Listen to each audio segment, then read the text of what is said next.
जय माता की। आप सभी का हमारे YouTube चैनल जय माता की एक प्रार्थना में हार्दिक अभिनंदन है। आज हम श्री विष्णु महापुराण कथा की इस कड़ी में चौथे स्कंद के छठे अध्याय को करेंगे। छठे अध्याय में है सोमवंश का वर्णन, चंद्रमा, बुध तथा पुरूरवा का चरित्र। इससे पहले यदि आप हमारे चैनल पर अभी नए आए हैं तो कृपा करके चैनल को सब्सक्राइब कर लीजिए और घंटी जैसे दिखने वाले बटन को भी दबा लीजिए ताकि आने वाली नई वीडियो की नोटिफिकेशन आपको सबसे पहले और आसानी से मिल सके। तो शुरू करेंगे आज का अध्याय, छठा अध्याय। इससे पहले प्रभु का सुमिरन करेंगे। श्रीमन नारायण नारायण नारायण, भजमन नारायण नारायण नारायण, श्रीमन नारायण नारायण नारायण। जय श्री विष्णु भगवान की। तो शुरू करते हैं आज का छठा अध्याय। छठे अध्याय में श्री मैत्रेय जी बोले कि हे प्रभु, आपने सूर्यवंशी राजाओं का वर्णन तो कर दिया, अब मैं समस्त चंद्रवंशीय राजाओं के वर्णन को सुनना चाहता हूँ। हे ब्राह्मण, आप कृपा करके उनका वर्णन मुझसे कीजिए। इस पर श्री पराशर जी बोले कि हे मुनि शार्दुल, परम तेजस्वी चंद्रमा के वंश का क्रमशः वर्णन करता हूँ, जिसमें अनेकों विख्यात राजागण हुए हैं। अतः तुम ध्यान पूर्वक सुनो। समस्त सृष्टि के रचयिता प्रभु श्री हरि विष्णु जी के नाभि कमल से उत्पन्न हुए भगवान ब्रह्मा जी के पुत्र अत्रि प्रजापति थे। इन अत्रि के चंद्रमा नामक पुत्र पैदा हुए। भगवान ब्रह्मा जी ने उन्हें समस्त औषधि, द्विजजन और नक्षत्रगण के आधिपत्य पर अभिषेक कर दिया। चंद्रमा ने राजसूय यज्ञ का अनुष्ठान किया। अपने प्रभाव और अति उत्कृष्ट आधिपत्य के अधिकारी होने पर चंद्रमा पर राज का घमंड चढ़ गया। यानी इतनी सारी राजसत्ता मिलने के बाद चंद्रमा को घमंड आ गया। तब मदोन्त हो जाने के कारण, यानी अपने घमंड में चूर हो जाने के कारण, एक दिन चंद्रमा ने देवताओं के गुरु बृहस्पति देव जी की पत्नी तारा को हर लिया और बृहस्पति जी की प्रेरणा से भगवान ब्रह्मा जी के कहने सुनने तथा देवर्षियों के मांगने पर भी उसने उन्हें नहीं छोड़ा। देवगुरु बृहस्पति जी से द्वेष करने के कारण शुक्र जी ने चंद्रमा के साथ हो गए। यानी देवगुरु बृहस्पति जी से शुक्र जी का द्वेष चल रहा था तो वो भी चंद्रमा के साथ मिल गए और अंगिरा से विद्या प्राप्त करने के कारण भगवान रुद्र ने बृहस्पति जी की सहायता की, क्योंकि बृहस्पति जी अंगिरा के पुत्र हैं। बृहस्पति जी की ओर से जंब और कुंभ आदि समस्त दैत्य दानव आदि भी चंद्रमा के साथ जा मिले तथा सकल देव सेना सहित इंद्र बृहस्पति जी के सहायक हुए। इस तरह से तारा के लिए उनमें तारकाम्य नामक भीषण युद्ध हुआ। तब रुद्र और देवता दानवों पर और दानवगण देवताओं पर तरह तरह के शस्त्र छोड़ने लगे। रक्त की नदियां बह उठी। इस प्रकार देवासुर संग्राम शुद्ध हो समस्त जगत ब्रह्मा जी की शरण में आ गया। फिर ब्रह्मा जी ने स्वयं मध्यस्थता करके दोनों के बीच में संधि करवा के बृहस्पति जी को, तारा जी को दिलवा दिया। तारा को गर्भवती देखकर बृहस्पति ने कहा कि मेरे क्षेत्र में तुझे दूसरे का पुत्र धारण करना उचित नहीं है, इसे दूर करो। पतिव्रता तारा ने पति के वचना के अनुसार वह गर्भ इसी का स्तंभ यानी सीक की झाड़ी में छोड़ दिया। उस छोड़े हुए गर्भ ने अपने तेज से संपूर्ण देवगणों के तेज को तेजहीन कर दिया।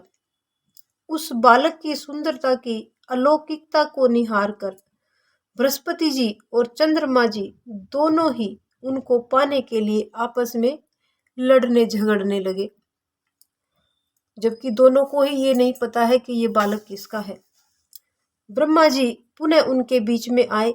बृहस्पति जी ने चंद्रमा दोनों को उस बालक को लेने के लिए उत्सुक देख देवताओं ने संदेह हो जाने के कारण तारा से पूछा कि हे तारा, तुम सच सच बताओ कि इस बालक का पिता कौन है। किंतु तारा लज्जावश कुछ भी नहीं बोली।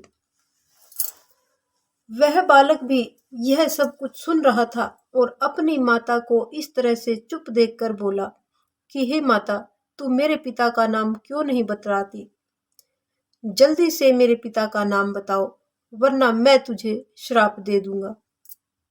यानी उस बालक ने अपनी माता को ही श्राप देने के लिए कहा।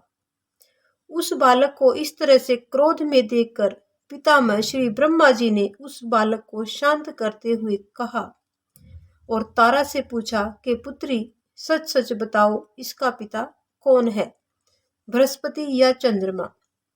पितामह ब्रह्मा जी के पूछने पर तारा ने लज्जावश उनके कान में बहुत ही धीरे से कहा कि यह चंद्रमा का पुत्र है। पितामह ब्रह्मा जी ने उस बालक को चंद्रमा को दे दिया। चंद्रमा ने उस बालक को हृदय से लगाकर खूब प्यार किया और बोले कि मेरे पुत्र, तुम बहुत ही प्रिय हो, तुम बहुत ही बुद्धिमान हो। और उन्होंने उसका नाम बुध रख दिया। बुध के पुरखा नाम का एक पुत्र पैदा हुआ। बुध ने इला से जिस प्रकार अपने पुत्र पुरखा को उत्पन्न किया, संक्षेप में उसका वर्णन पहले ही हो चुका है।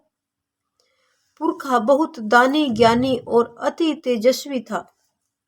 मित्रावरण का शाप था कि अप्सरा उर्वशी को मृत्यु लोक में रहना पड़ेगा।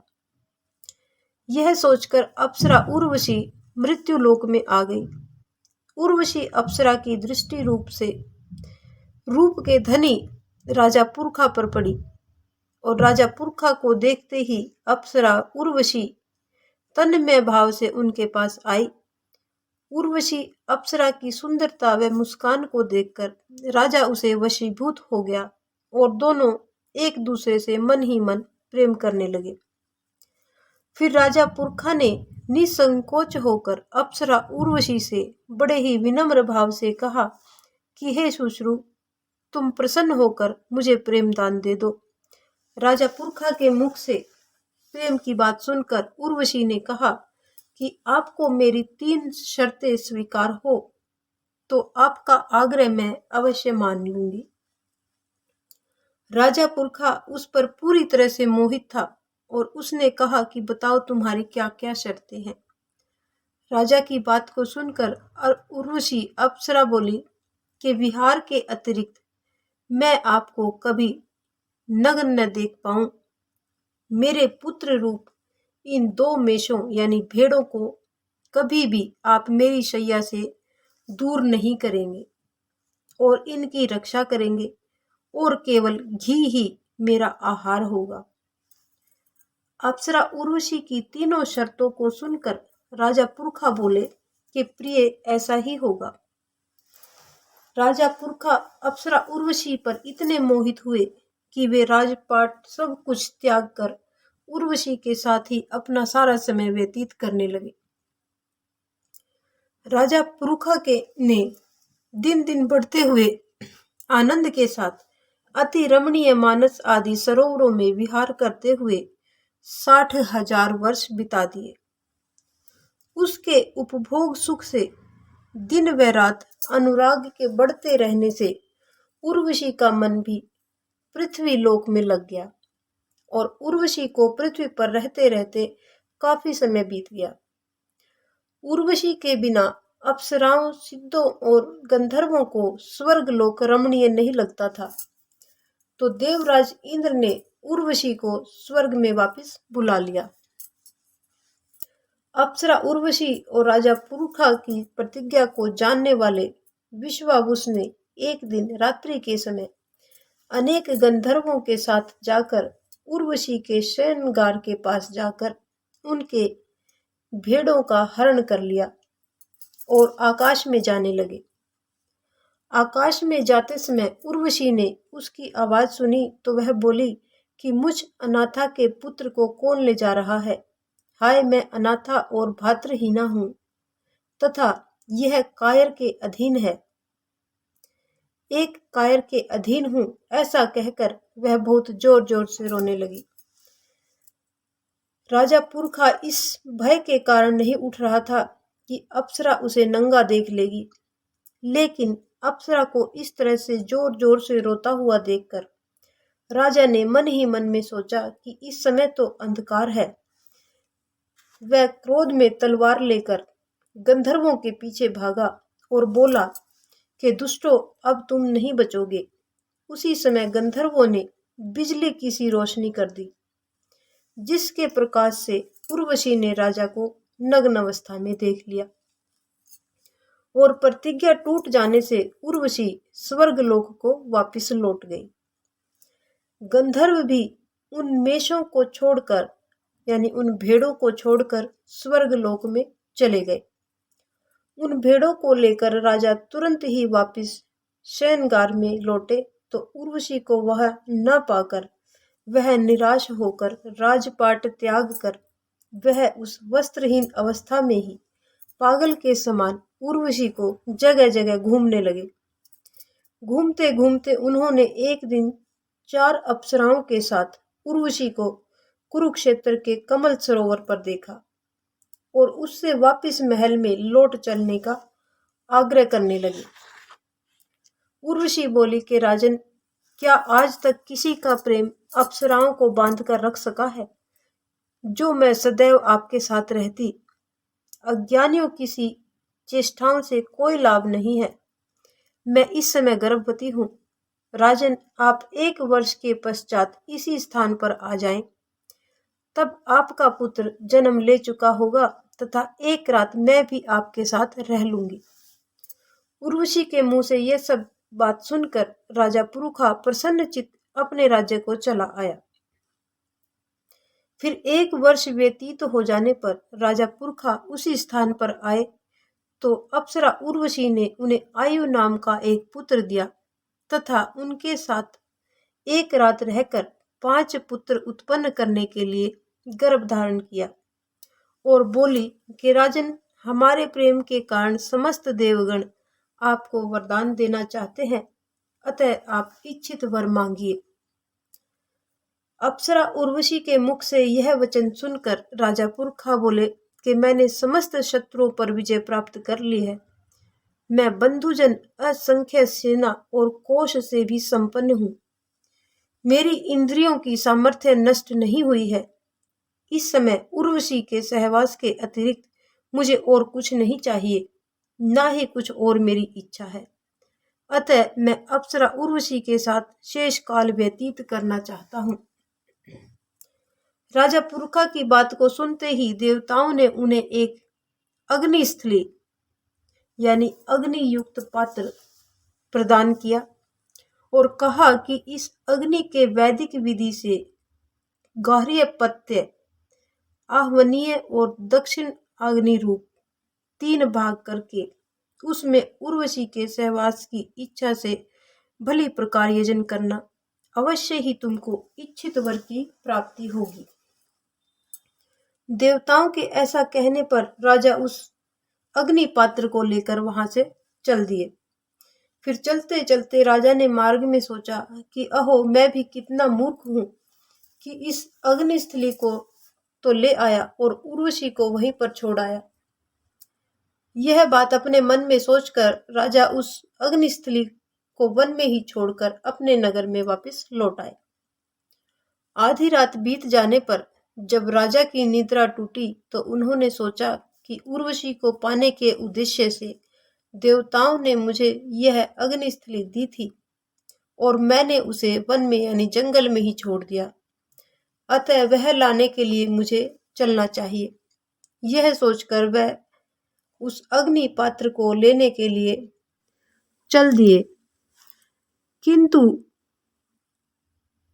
वहां उन्होंने उस स्थली को न देखा, यानी उन्हें वो वहां पर अग्नि पात्र नहीं मिला और अग्निस्थली के स्थान पर राजा ने एक शमी गर्भ पीपल के वृक्ष को देखकर सोचा कि मैंने अग्निस्थली को यहीं रखा था, इसलिए वह ही शमी गर्भ पीपल बन गया है। अतः अग्नि रूप अश्वत्थ को ही अपने नगर या अपने राज्य में वो ले आए और ले जाकर उनकी अरणी बनाकर उसमें पैदा हुई अग्नि की ही उपासना करने लगे। यह सोचकर राजा पुरखा उस अश्वत्थ को लेकर अपने नगर में आए और उसकी अरणी बनाई और उस काष्ठ को एक एक अंगुल का काटकर गायत्री मंत्र का पाठ किया। उसके पाठ से गायत्री की अक्षर संख्या के बराबर अंगुल की अरणियां बन गई। उनके मंथन से तीनों प्रकार अग्नियों को उत्पन्न कर उसने वैदिक रीति से हवन किया तथा उर्वशी के साथ की इच्छा को प्रकट किया। उसी अग्नि से अनेक यज्ञों का यजन करते हुए गंधर्व लोक प्राप्त किया और फिर उर्वशी से उनका वियोग कभी नहीं हुआ। पूर्व काल में एक ही अग्नि था, उस एक से ही 3 प्रकार की अग्नियों का मनवंतर में प्रचार हुआ। तो ये था श्री विष्णु महापुराण कथा का चौथे स्कंद का 6ठा अध्याय, जो यहीं पर संपन्न होता है। आज की हमारी ये कथा यहीं पर संपन्न होती है। यदि आपको हमारी ये कथा पसंद आए तो एक लाइक का बटन अवश्य दबाएं और चैनल को सब्सक्राइब करना ना भूलें। इस प्रकार की और भी अन्य धार्मिक रोचक कथा कहानियों को जानने सुनने के लिए हमारे चैनल को लाइक करें, सब्सक्राइब करें और अपने मित्रों और प्रियजनों में आगे भी शेयर करते रहें। जय माता की।